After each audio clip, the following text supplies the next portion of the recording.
Hello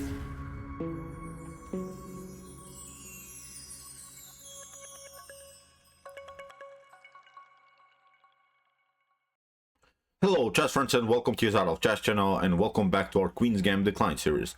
So in this series we're following this very nice opening from White's and from Black's perspective, and today we're continuing with our Queen's Gambit Declined studies in the so-called Ragozin Defense. The Ragozin Defense we have started recently with our intro video. In that intro video I've introduced to you the most important tactical ideas of the openings that you have to know if you want to, of course, to play the Ragozin Defense from White's or maybe even from Black's perspective. And today we're continuing our studies with the very beautiful variation for White in order to beat the Ragozin Defense, and it's the so-called Alekhine variation. The Alekhine variation is, in my opinion, simply one of the best methods to beat the Ragozin Defense because it forces Black to do something. Many times when you're playing openings, you want to force your opponent's reaction. You don't want to be on the reacting side, you want to act, and you're forcing your opponent to react. So that's why the move queen to a4 when the bishop comes on b4, and you see in the Ragozin Defense you create a check but also you attack the bishop on b4. You are forcing you, so you make your opponent react, you force your opponent then to play the move knight to c6. It's a very cool method, but of course Black has also some counterplay, and in the continuation of the series we'll analyze also how to play then the Ragozin Defense. Even if White plays the Alekhine variation, we'll study the Ragozin Defense, of course, in a deeper way. But first I wanted to show you, really as a warm-up, a beautiful tactical game played by the world champion Magnus Carlsen against the top grandmaster Wesley So in this Alekhine variation of the Ragozin Defense, because here in this game I think all of the beautiful strategical ideas and also tactical ideas were applied by the world champion Magnus Carlsen. And of course, if we want to study something, the best way is of course to study by analyzing some games played by the best players in the world. So this is, I think, a perfect example of good play in the Ragozin Defense. So let's check out now what is again the Ragozin Defense and what is then the Alekhine variation of this beautiful opening. So here d4 was played by Magnus Carlsen, knight to f6 by Wesley So c4, e6 after knight to f3. We have the anti-Nimzo or counter-Nimzo Indian setup. Let's repeat again what is the point about the move knight to f3. If you play knight to c3 with the preparation then to play maybe e4, you could get pinned, and then you have reached the Nimzo Indian defense. So that's why after move knight to f3, even if bishop to b4 happens, still we can cover with knight to d2 or bishop to d2. We don't have to play knight to c3, which of course could cause our structural weaknesses here after bishop to c3, b takes c3. So here that's why after move knight to f3, d5 is the main move, of course. And now after move d5 we have reached the Queen's Gambit Declined position. Now after move knight to c3 we have reached now the three knights variation of the Queen's Gambit Declined, and now after move bishop to b4 we have reached the Ragozin Defense. So please check out also our Vienna variation that we have finished recently, because in the Vienna variation of the Queen's Gambit Declined many strategical ideas are really in common, like also in the Ragozin Defense. So many times you face maybe even the same position, maybe even the same strategical ideas and tactical motifs of the opening. So here after move bishop to b4, what I more liked about the Vienna variation more than the Ragozin Defense is here of course White can play, as I said, the so-called Alekhine variation with the move queen to a4. But notice that when we play the Vienna variation from Black's perspective, we're playing d takes c4, and as I said, you want to make your opponent react. So this move d takes c4 is more forcing than the move bishop to b4. So after move d takes c4, here White has to make a reaction, e3 or e4, our main lines, bishop to g5 and similar stuff. But White needs to react. White needs now to recapture the opponent's c4. So that's why I would always love to prefer more the Vienna variation than maybe the Ragozin Defense, because I think the Vienna variation is much more forcing. You're forcing your opponent to do something. So here after move bishop to b4, you see now one of the best ways really for White is to play the so-called Alekhine variation with the move queen to a4. And it's again, as I said, forcing your opponent to do something. Now the only way to prolong the game is of course to play knight to c6. And here after move knight to c6 you can do several things. Don't do knight to e5. We have covered these ideas and also in our intro video. Knight to e5 is simply too slow. You should not do that. What you could do here from White's perspective is of course this line, and it's a playable line, a3, or here bishop to g5 are the main line. So also e3 in some occasions is possible, because you could also then recapture the pawn on c4. But let's analyze now this a3 method. What black should not do here is to play here bishop to e7. Bishop to e7 is, in my opinion, simply too passive. You have played already with the bishop, then you're playing the second time with the bishop, you're retreating. This is something that you should not do, because now white in the continuation could simply proceed with the move e3. If you castle, then I think even a good move here for white is simply to expand on the queen side with the move b4. And I think you could have now really huge positional problems. c5 could happen, b5. So I guarantee you, while white will have his fun on the queen side, white will simply push the pawns further, and I think it's a completely disaster here for black. Black will get destroyed for sure, although it's not losing immediately. But as I said, in my opinion, it's simply too passive, this move, bishop to e7, or even bishop to d6. Still, even if you play the bishop like here, still we can kick away the bishop with the move c5. Then you have to again play bishop to e7, and again b4, b5 are good opportunities here for white. So after move knight to c6 and here a3, the must move that you have to play from black's perspective is to play bishop to c3. And after b takes c3, okay, when we analyze now the game more, it's obvious that black gave up the bishop pair. Of course, sometimes in chess you don't want to do that. You want to stay with your bishops on the board in an early stage of the game. But what we have caused here is, of course, a structural weakness. We have here a double pawn structure, and we have also a weak pawn on c3, but also weak pawn on c4. The problem for white always in these types of positions is, for instance, if black castles, that white cannot undouble the pawn structure by playing the move c takes d5. This is something that white should not do, because if you do that, then after e takes d5, finally this light square bishop is getting into the game in a good way. The light square problems that I think are obvious now in white's position, I think will cause many positional problems in the continuation of the game, because still we can play bishop to f5, bishop to g4 in the near future. Maybe as a maneuver we could also use some ideas of something like b6 if it's possible, then knight to a5, and then maybe knight to c4. This is also sort of a target that black could use maybe in order to cement the position further. So as I said, this is something that white should not do. White would love, of course, now to undouble the pawn structure and then have here a dominant position in the center, still with the bishop pair on the board. This will be a perfect position. But now after e takes d5, you're inviting your opponent's piece into the game. So this is something that white should not do. So after move a3, as we said, bishop to c3, b takes c3. What white should do here is a bad bishop strategy. What I mean about this, that the bad bishop strategy is this light square bishop that is really blocked out by its own pawn. So you should never allow this bishop to come into the game.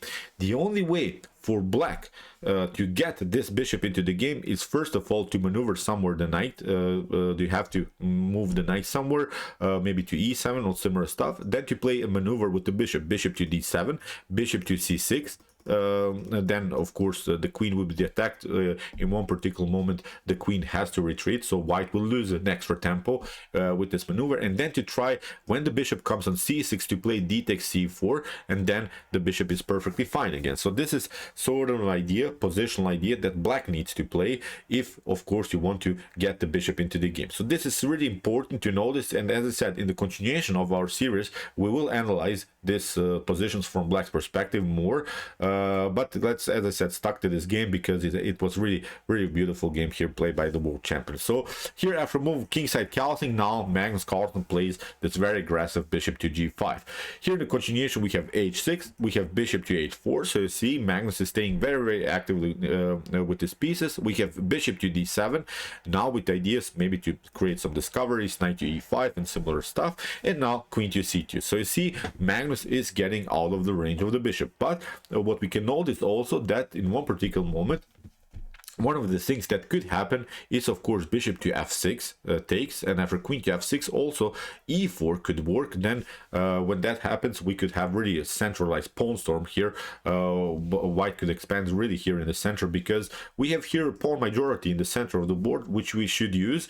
As we said, if for instance black takes here, d takes c4, then with e4 and bishop takes c4 again, we could have really a good continuation. So it's not likely that black is taking the pawn immediately on d takes c4. First, we have to make a move with our knight. First, we have to improve our bishop's activity, and then maybe it would be time to play d takes c4 with sort of a tempo against the knight on f3. So black needs to be patient with this move, d takes c4, because now, in my opinion, it's not working, because after e4, I think that white has here really a comfortable game. So after move queen to c2, here Wesley saw continue with the pressure, knight to a5, continues the pressure against this weak square on c4, but now Magnus shows really his great attacking skills. He plays now really brutal move g4, and he's leaving basically this pawn unprotected. It doesn't matter, because it gives him, I think, here a beautiful game after potential move g5. Here he could attack the knight, and after h takes g5, bishop to g5, we have here the pin. We can still play something like e4, then the bishop, the knight on c4 is also hanging. We can also include the rook on the g file. We can also include, of course, the bishop into the attack. So this is not, I think, a pleasant game for black. Although black has taken a pawn on c4, but again, I don't like the bishop's activity, which is simply blocked out by its own pawn. Even if you manage to develop it here on c6, still it's simply paralyzed by its own pawn. So here after move g4, Wesley so played now a mistake, and that costed him basically the game. He played now the move g5, and this is something that you should always consider in Ragozin defenses, because many times this move g5 is possible with the idea to play knight to e4 and similar stuff then afterwards, but in this position is simply not working. Now here after this move g4, it was simply time for Wesley so to play finally the move d takes c4, and now notice that the bishop came on d7, the knight moved here finally from the square c6. Now the maneuver here after potential g5, that could be maybe Magnus Carlsen's continuation, h takes g5, bishop to g5, but now finally the bishop comes into the game in a good way. So now finally black can, I think, defend the position, and even if you try something like, I don't know, rook to g1, I think even here bishop to f3, e takes f3 causes now new positional weaknesses here for white. We have now taken the pawn. In the near future, maybe it's time to play something like, I don't know, rook to e8, king to f8, maybe hide with the king even here, and try to simply get this knight maybe to d5. If that happens in a good way, when we cement the position around the square d5, I think that black could have a solid game. The engine gives here, for instance, equal chances for both sides. So this was something that Wesley so missed. He played too aggressively here, but as I said, consider this maneuver. When you have played with the move knight to a5, then d takes c4 and bishop to c6, the bishop comes into the game in a good way finally, although you have some problems here on the king side with the move g5, but as I said, this was simply time to make this move. So here g5, Magnus plays simply bishop to g3, knight to e4, but now a very cool move here by Magnus, h4. He doesn't care, he's just continuing his pressure here on the h file. We have knight takes g3, f takes g3, g takes h4, and now rook to h4. Look how this rook is coming into the game now with e3, bishop to d3, maybe even king to d2 is in some occasions possible to stay with our king here, because we have here a cool position in the center of the board. We have here good protection by the pawns, and maybe we could also double up rooks then on the h file. So here the continuation king to g7 was played by Wesley, so he's noticing that he could have some problems on the h file, so that's why he wants to include more defenders into the game. So here g5 by Magnus, immediately we have the rook to h8, now maybe knight to c4, and here after rook to h6, then you could maybe try rook to h8 finally to trade off this very annoying rooks on the h file. This was also maybe sort of idea by Wesley so to get somehow into the game, but again, I simply don't like the fact that the bishop is always stuck here. Even if you developed it, I don't know, to b5 to c6, this bishop will not come into the game. Meanwhile, with e3, bishop to d3, white still has a good flexibility to get the light square bishop into the game. So after move g5, here a rook to h8 was played. We have knight to e5, getting the knight into the game. We have knight to c4, and now finally g takes h6. We have king to f8, we have knight to c4, here queen to g5 was played by Wesley, so he's trying now counterattack, and here king to f2 by Magnus Carlsen, protecting now simply the pawn. We have d takes c4, and now after queen to c1, here Magnus is trying to simplify the game, because he's simply relying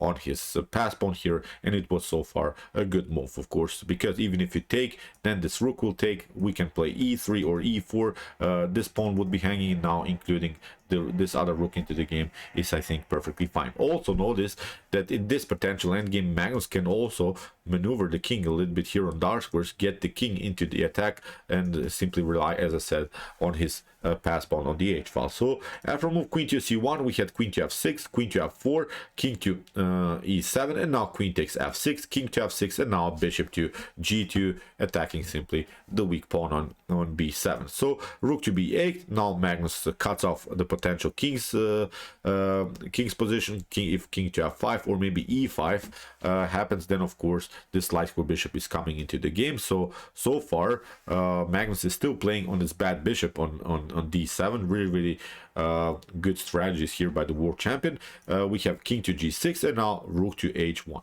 f5, and now a very beautiful move here, g4, because if you take, of course, f takes g4, then the bishop is coming again, very active into the game. King to f6, now we can even move our king, push the pawn further, and again it's a completely win again game here for white. So after move g4, Wesley so played rook to h7. The blockade is not allowing here this pawn to get moved further. We have now g5 by Magnus Carlsen. He's connecting both of this pawn. After bishop to c6, we have bishop to f3, bishop takes f3, king to f3, and now Magnus found a good path here for the king, how to include now the king more into the attack. So we have rook to d8, a king to f4, we have a rook to d5, a rook to h3, c5, we have now rook to e3, and after rook to d6, now beautiful move here by Magnus, d takes c5, rook to a6, and now after rook to d1, in this position Wesley so resigns. So everything is glued together here, everything is protected. Even if you take out this one, this pawn is hanging, so you see